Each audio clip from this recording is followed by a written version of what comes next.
En el contexto de la ventilación mecánica, el manejo del oxígeno representa uno de los aspectos más críticos y delicados del soporte respiratorio. No solo se trata de introducir aire a los pulmones, sino de asegurar que el oxígeno contenido en ese aire llegue eficazmente a los alvéolos a través de la membrana del alvéolo capilar entre la circulación sanguínea y finalmente sea entregada a los tejidos donde es indispensable para la vida celular. En condiciones normales, el cuerpo humano regula este proceso de forma automática a través del sistema respiratorio. Sin embargo, cuando se utiliza un ventilador mecánico, ya sea porque el paciente no puede respirar espontáneamente o su respiración es ineficaz, se requiere controlar de forma artificial múltiples variables que afectan la oxigenación, tales como lo son el volumen corriente, que es la cantidad de aire que entra por respiración, la presión positiva, cantidad de la aspiración o PIB, que ayuda a mantener abiertos los alvéolos, y especialmente la fracción inspirada de oxígeno o FiO2, es decir, el porcentaje de oxígeno que se administra al paciente.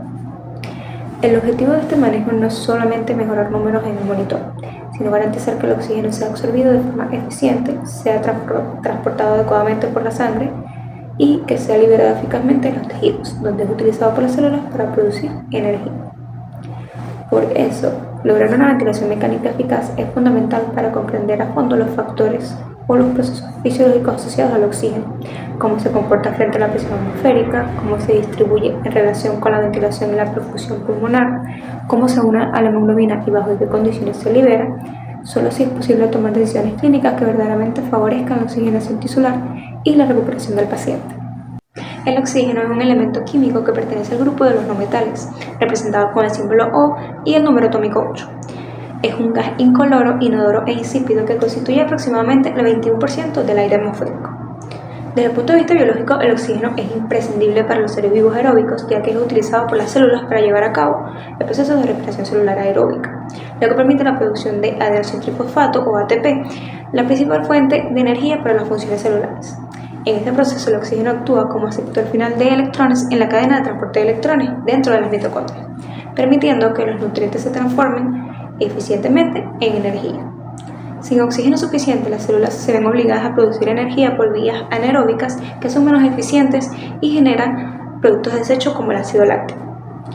En condiciones normales, el oxígeno entra al organismo a través de la respiración, alcanza los alvéolos pulmonares, difunde a través de la membrana alveolo-capilar, se incorpora al torrente sanguíneo y es transportado por la hemoglobina hasta los tejidos del cuerpo, donde es liberado para el uso de las células.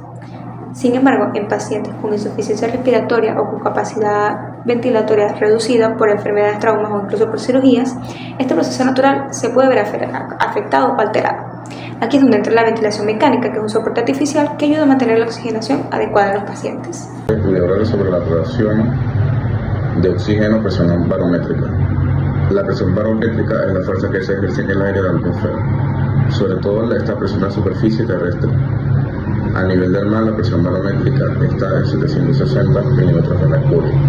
A mayor altitud, como en montañas, esta disminuye, y en ambientes presurizados, como en cámaras hiperbáricas, esto aumenta. El área ambiental que hay aproximadamente tiene un 21% de oxígeno, pero cuando se determina realmente el oxígeno que tienen los pulmones, no lo hace ese porcentaje, sino la presión del oxígeno inspirado, que viene siendo el PiO2, que depende directamente de la presión barométrica. En el cálculo de esta presión barométrica tenemos varios elementos importantes, como la presión atmosférica, la presión de vapor del agua en las vías respiratorias, la fracción inspirada del oxígeno, y con esto se hace la fórmula. Cuando la presión barométrica disminuye, también disminuye el PiO2. Esto significa que hay menos oxígeno disponible para difundirse de los alvéolos a la sangre, lo que puede llevar a la hipoxemia. Incluso si el porcentaje de oxígeno en el aire se mantiene igual, al bajar la presión, la cantidad de oxígeno disponible también baja. En el caso de la ventilación mecánica, podemos decir que modificar el FiO2 aumenta el PiO2 y comenzar las condiciones en las que la oxigenación está comprendida. Sin embargo, aumentar el FiO2 tiene sus límites. A partir de cierto punto no mejora más la oxigenación si hay otros problemas como colapso alveolar y otras patologías. Alta de FiO2 pueden causar toxicidad en el oxígeno. Por esto es importante entender la relación que hay entre la presión barométrica y el oxígeno para hacer un ajuste correcto de los parámetros de ventilación. Si yo le vengo ahora sobre la relación ventilación-perfusión. Este es un principio fisiológico fundamental para que el oxígeno llegue eficazmente a la sangre, en la cual debe haber un equilibrio entre el aire que entra a los alvéolos, que es la ventilación, y la sangre que llega a los capilares, que es la perfusión. ¿Qué es la ventilación? La ventilación es la cantidad de aire que entra a los alvéolos, y la perfusión significa que es el flujo sanguíneo que circula por los capilares alrededor de esos alvéolos. El valor ideal de la relación de la ventilación y perfusión es cercano a 0,8 o 1. Cuando hay desequilibrio se producen ineficiencias en el intercambio gaseoso, las cuales los desequilibrios más comunes son Shunt, que es cuando hay perfusión pero no ventilación, en la cual ahí se producen colapsos alveolar, edema, neumonía, y en la cual el oxígeno no puede entrar. Tenemos también el espacio muerto, que es cuando hay ventilación pero no perfusión. Tenemos también la ventilación mecánica, que este equilibrio se optimiza mediante, tenemos aquí también, que es la presión positiva al final de la expiración, en la cual mantiene los alvéolos abiertos. Tenemos también el reclutamiento alveolar, que mejora la distribución del aire, y tenemos también el ajuste de volumetría y frecuencia respiratoria. Curva de la disociación de la hemoglobina. La hemoglobina es una proteína que se encuentra dentro de los glóbulos rojos y su principal función es transportar el oxígeno desde los pulmones hacia los tejidos del cuerpo. Cada molécula de hemoglobina puede unirse hasta con 4 moléculas de oxígeno formando oxihemoglobina. Este proceso es reversible, es decir, la hemoglobina suelta el oxígeno cuando llega a los tejidos que lo necesitan. La curva de disociación de la hemoglobina es una gráfica que muestra cómo varía la cantidad de oxígeno que según se libera de la hemoglobina en función de la presión parcial de oxígeno de la sangre. El eje X de la curva representa la presión parcial de oxígeno. El eje Y representa el porcentaje de saturación de la hemoglobina con oxígeno. Características claves de la curva. Tiene forma sigmoidea. La curva no es una línea recta, tiene forma de S, porque al inicio la baja presión parcial de oxígeno de la sangre cuesta que el oxígeno se una a la hemoglobina. A medida que se une el primer oxígeno, es más fácil que se unan los demás. Pero cuando ya hay 3-4 oxígenos unidos, la hemoglobina se satura y la curva se aplana.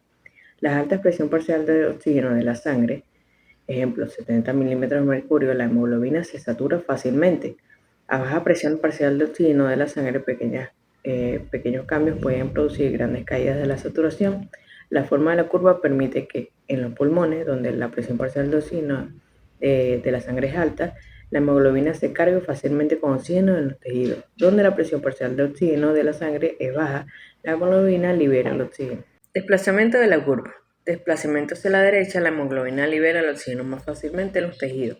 Ocurre en ocasiones donde el cuerpo necesita más oxígeno disponible. Las causas: fiebre, acidosis, aumento de la CO2. Como resultado, la hemoglobina libera más oxígeno en los tejidos. Desplazamiento hacia la izquierda. La hemoglobina se aferra más al oxígeno y le cuesta soltarlo.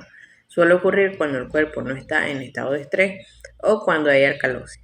Resultado: la hemoglobina retiene el oxígeno, reduciendo su disponibilidad en los tejidos.